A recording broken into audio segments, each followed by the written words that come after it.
ये कहानी है एक ऐसे देश की जिसने सदियों की गुलामी देखी, विभाजन का दर्द सहा, आर्थिक संघर्ष झेला, लेकिन आज वही देश दुनिया की बड़ी ताकतों के बीच खड़ा है, आत्मविश्वास के साथ।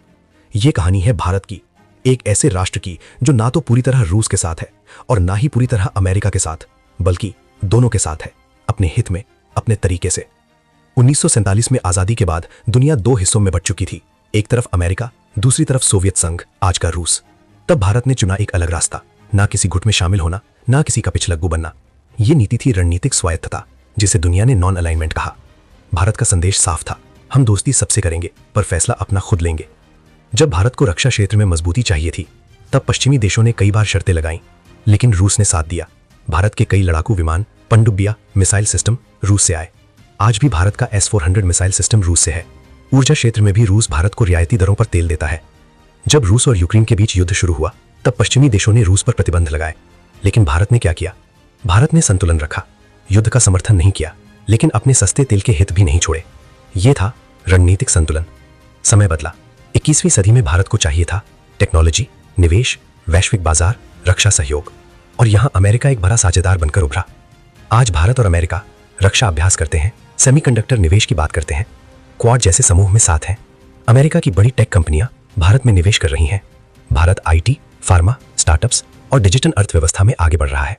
दुनिया सोचती है भारत किसके साथ है, लेकिन भारत कहता है हम भारत के साथ हैं। एक तरफ रूस से तेल, रक्षा सहयोग, दूसरी तरफ अमेरिका से टेक्नोलॉजी, निवेश, वैश्विक मंचों पर सहयोग। ये कोई आसान खेल नहीं है, ये एक रस्सी पर चलने जैसा है, जहां गिरने का मतलब है आर्थिक या रणनीतिक नुकसान। आज भारत G20 की अध्यक्षता कर चुका है, अंतरिक्ष में चंद्रमा के दक्षिणी ध्रुव पर पहुंच चुका है, डिजिटल पेमेंट सिस्टम में दुनिया को मॉडल दे रहा है। भारत की अर्थव्यवस्था तेजी से बढ़ रही है, जनसंख्या युवा है, बाजार विशाल है। अब दुनिया भारत को सिर्फ बाजार नहीं बल्कि निर्णायक शक्ति के रूप में देख रही है। लेकिन कहानी इतनी आसान नहीं है। भारत को संतुलन बनाना है। चीन की आक्रामकता, रूस अमेरिका तनाव, ऊर्जा सुरक्षा, घरेलू विकास। अगर भारत पूरी तरह अमेरिका के साथ चला जाए तो रूस नाराज हो सकता है। अगर पूरी तरह रूस की तरफ झुके तो पश्चिमी निवेश प्रभावित हो सकता है। इसलिए भारत की नीति है मल्टी अलाइनमेंट, सबके साथ पर अपने हित पहले। भारत अब केवल रक्षा या कूटनीति पर नहीं बल्कि व्यापार समझौतों पर ध्यान दे रहा है। यूरोप के साथ FTA की चर्चा, मध्य पूर्व के साथ ऊर्जा समझौते, अमेरिका के साथ तकनीकी सहयोग, रूस के साथ ऊर्जा और रक्षा।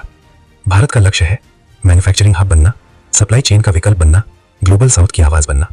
भारत अब सिर्फ विकासशील देश नहीं रहना चाहता, वो बनना चाहता है वैश्विक उत्पादन केंद्र, डिजिटल शक्ति, रक्षा निर्यातक, हरित ऊर्जा नेता।